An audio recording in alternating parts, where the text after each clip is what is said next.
everybody, my name is Emma, this is Emma Rose and Books, and I wanted to tell you all about the best things I read in 2019. Now, I don't only read new releases, so this isn't going to be like a top books of 2019, this is just the best things I read. So some of them are new or newish, not all of them are, and I keep track of everything that I read on Goodreads, so if you want to follow me on there, you can have a look in the description. It's got my profile on there. I've got an author profile as well, so if you want to have a look at the books that I've written, which is only 2 books so far, but more are coming, then you can do that. So anyway, the first book I read of 2019 was also a 5-star read, and it was This Is Going to Hurt by Adam Kay. Now weirdly, I finished the year by reading 'Twas the Night Shift Before Christmas by Adam Kay. Isn't that weird? He's brought out 2 books, well 2 like, I think he's written medical type stuff before, I could be wrong about that, but anyway, his two like books that go together, and I read them at each end of the year, so that's really, really weird. This one was a 5-star read. I'm sure that lots of you will have heard of this, but if you haven't, it's definitely worth picking up. It's about when Adam was a junior doctor. He worked in obstetrics and gynecology, which is one of the reasons why I really enjoyed this book, because I'm really interested in birth and early parenting, so it was definitely within the kind of books that I like to read in that respect. I didn't know, I thought he was just, well, I had no idea what his speciality was. And so in the book he goes through like gross things that happened and funny things that happened and sad things that happened, and it's really compelling. It's written as diary entries because he's gone through his journals that he kept as a doctor, and like records and stuff like that, and I think that's what makes it just so readable, and there's some of the extracts are short and some are long, but it's extremely readable. Whenever I've reviewed this book, I have said that as somebody that's a big proponent of things like hypnobirthing and gentle birth and stuff like that, there's a few little snippets in here. I know that some people shy away from this book because they've heard this, but there's a couple of things in there where it kind of made me a bit like, oh, but that's a shame that that's in there, you know, just that little, but anybody that I know that's read this seemed to say that it's understandable why he said those things. It makes sense within context. He's dealing with like all the worst kind of stuff that happens in birth, and it's like a couple of tiny little sections. And as a total, what this book gives in terms of helping people to understand the pressure of people working as doctors in general, I guess, but particularly in the NHS where it's understaffed and underfunded, and working in this kind of environment, the kind of things that you have to deal with and then go home and be normal. It's very powerful, and you just can't take away from that. I loved it. Absolutely, definitely 5-star read, brilliant book. Then the second book that I read in 2019 was another 5-star book. This was a reread. Yeah, this was like a pretty new release when I read this, just going back, and I think so was this one. But anyway, I wanted to reread The Life-Changing Magic of Tidying Up in advance of the series coming out on Netflix. So I'd read this the year before, and I was really glad that I read it again. The Netflix series was good, and I really like kind of the vibe that it has. It's very kind of just calming and gentle and lovely.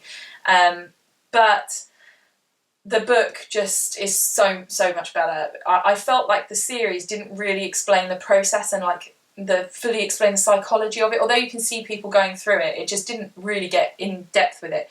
So if this is something you're interested in, minimalism, decluttering, or just getting a hold of, if everything just feels too much, I'd really recommend this.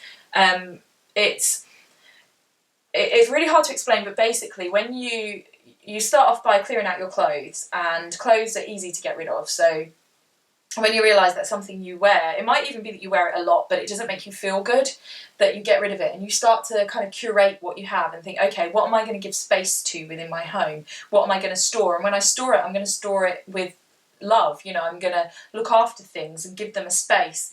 And so in our house, which was like crazy, 3 kids, like, it got things under control and made me personally more able to just move on from things and not be like, oh, that was his toy that I bought him, when it didn't matter. If it was something that didn't serve us anymore, it could go. And yes, we've kept hold of a few really special things, but it helped me to identify that.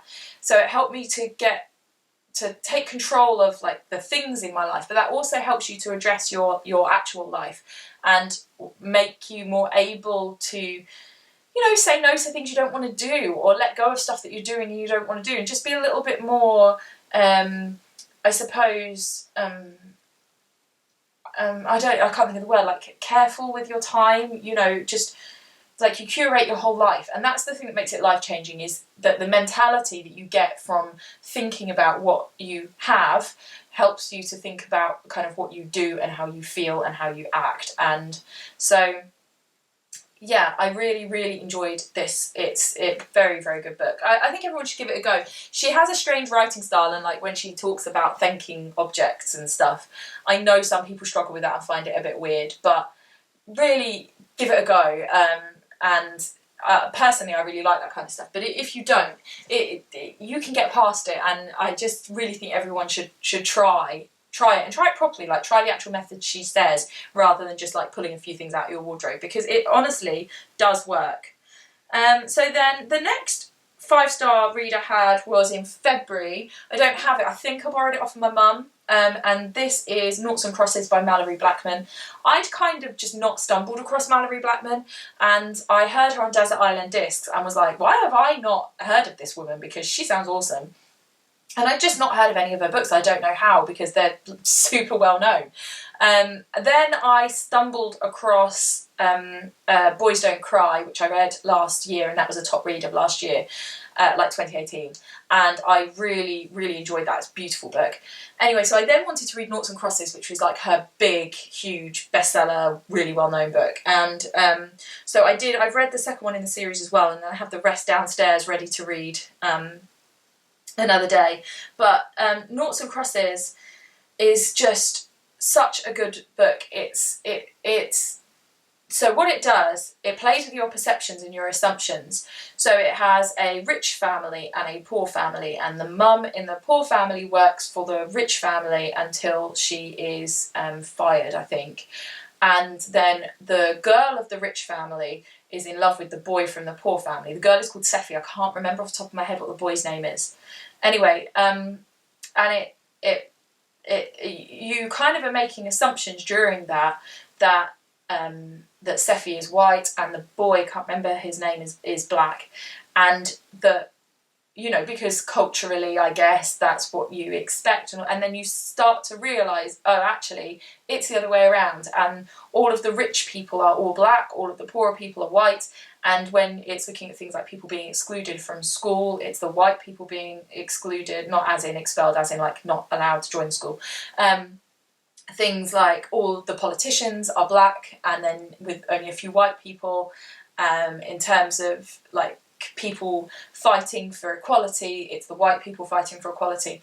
And so what that makes you do is it just spins around how you perceive things in the book, and you kind of start to see how strange some things are, and how things that you didn't notice were prejudicial are, and that you're it's really, really hard to explain, but it does just question everything about that you might think about race and about equality. And it's so clever. It's also really lovely. It's a really good, that's the word, that's a better word, it's a good love story. It's really powerful, really moving. It blew me away. The end of it smacked me around the face. Like, it's just amazing. It's YA. If you're not into YA, you'll still love it. It's totally readable by anybody. And the second book was really good too. So yeah, would definitely recommend. Really enjoyed that book. If you haven't read it, then please do go and seek it out. So my next 5-star read, was in April, and it was The Breast Book by Emma Pickett. I never reviewed this as like a separate video. I tend to review like books about breastfeeding things and like parenting type stuff, but I didn't do this one. Please comment below if you'd like me to do a more in-depth review. But basically, this book is aimed at teenagers, and it goes through, because when you go through puberty as a girl, it tends to all focus on periods, which obviously is significant, something that you want to know about. But breasts it's just like, yeah, your breasts will grow, and that's basically it. This book goes into how they grow, things like buying bras, and like the different choices and what, you know, so all that kind of stuff, which it's kind of touched on, I suppose, when you learn about puberty, but not really. And then it talks about breastfeeding and how the glandular tissue builds up in your breasts and stuff. and just lots of kind of amazing developmental stuff that makes you realise what's going on.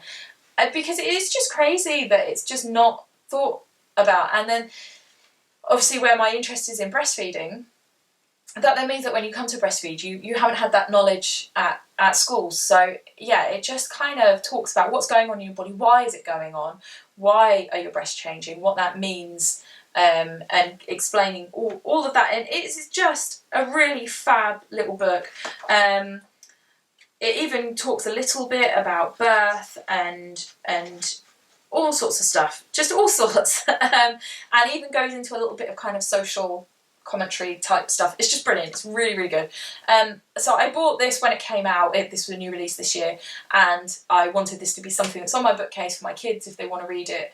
I mean, my son could read this, definitely, if he wanted to, but it was really lovely that I ran into Emma Pickett at the ABM conference, and she signed it to my girls, so that's really, really lovely.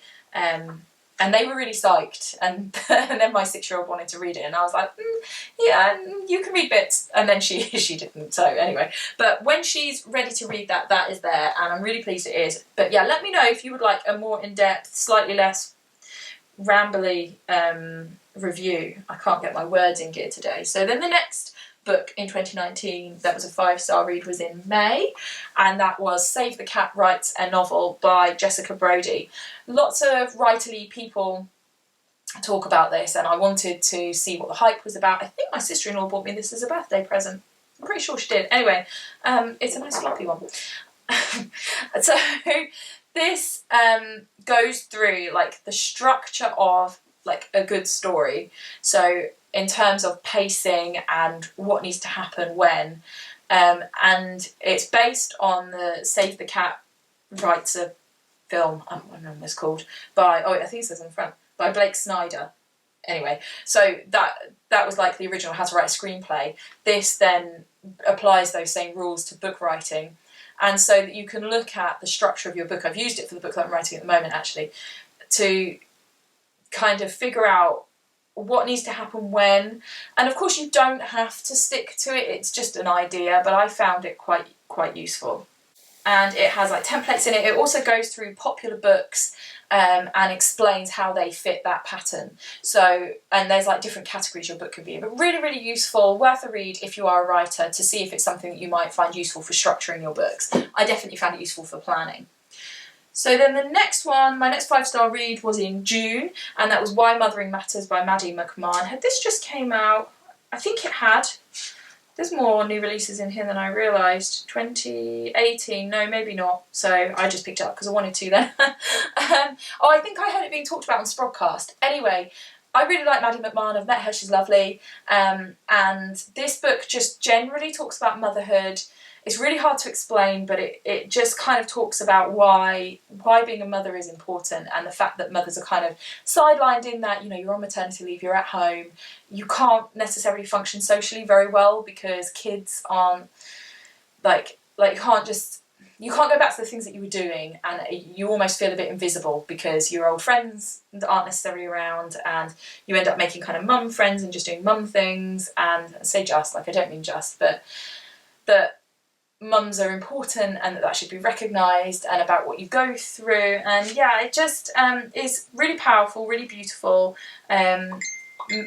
Maddie has a really lovely, quite hippie-ish, quite beautiful, quite visual style of writing that I really enjoyed. So that's lovely. Just if you're a mum, in kind of interpreting what you're going through, and it's lovely. This whole series of Why It Matters are really, really nice. My family have just got back, so please excuse the noise. The next book, my next 5-star read, was Salmon Fishing in the Yemen. A real surprise. It was an older book, and that I just had never got around to reading. Didn't expect it to be as good as it was, but because it was a combination of fisheries stuff, so, oh my god, shut up, phone. Because it was a combination of like fisheries stuff, and I love the sea and anything to do with the sea, and like there's marine biologists in it, and I studied marine biology, and it's also set in Yemen, where I spent a lot of time in Saudi Arabia, so it just had lots of things that I identified with that I found really interesting. So this book is written as, there are like emails and letters, I think, and bits of prose, and so, and interviews. It's a whole mixture of, it just is really cleverly put together. I really liked the characters. It was just a really, really good fiction book. It had lots of things that I really, really loved. So, yeah, an old one, but really blew me away, and I was very surprised by how much I enjoyed it. So if you can hear the family smashing about below, they've just come home. So then my next 5-star read was And Still I Rise by Maya Angelou. This is a collection of poetry. It's very powerful in terms of feminism and equality, and a whole variety of poems as well with different feels to them. If you haven't come across Maya Angelou before, then definitely look up what we're going to go for. Well, And Still I Rise, the title poem, and Phenomenal Woman as well. Both of those are just brilliant poems, but I love this. I definitely want to reread this because I felt like I didn't absorb all of them. There were a few that I needed to think about a little bit more deeply. A lovely book. Then my next 5-star read was an audiobook, so I'll stick a picture up because obviously I don't have it, was Becoming by Michelle Obama. It's read by her, which added to it, and it's just fascinating kind of looking at how it felt for her as First Lady and like the whole process of Obama becoming president, but also about her younger life and just, you know, she's unquestionably iconic, and I think she's very inspiring. And so to see how she became those things and how she dealt with it all and how she felt. And I found it really interesting thinking about like the lack of freedom for her when she was First Lady and for the children, and even things like they couldn't open their windows and, you know, silly little things. And I know that you get so much in return for that, but yeah, just to think about how the effect that could have on you psychologically and as a family, and yeah, really interesting and amazing insight into life in the White House, and really interesting woman, so, and beautifully written, so really love that. Then Ready Player One, another really surprising one. This was on audiobook. I just saw it was available and thought I'll give this a go because I'd seen it floating around BookTube a little bit, and it started and I was like, oh, this is a bit naff, and then as it went on I just loved it. I was born in 84, so I'm a little bit young. You probably want to be born in the 70s to enjoy this, but because I've got an older brother who still watched a lot of the programmes and played a lot of the games, if you're into like 80s type stuff, so like I said, games, particularly games, films, TV, like any of that stuff, then it's just it's a great story. It's a bit like sci-fi, and it also just has all these great 80s references. It's based around the idea of going into a virtual world to solve a riddle to own this multi-million pound company. So yeah, it's just really, really cool. It's like a hero's quest, but with lots of 80s references. It was really fun. I absolutely loved it. Then Knife Edge. I didn't realise I gave that 5 stars. So that's a sequel to Noughts and Crosses. In this one, it's about Seffi kind of finding her way in life. It's got themes of music and also of motherhood, which I really enjoyed. I didn't like it as much as Noughts and Crosses, which is why I didn't realise I'd done it as a 5 star, but it is a superb book. I'm really looking forward to the rest in the series. Then I rated Hard Pushed, A Midwife's Story, as 5 stars. I read that fairly recently, November. Again, that was an audiobook read by the author.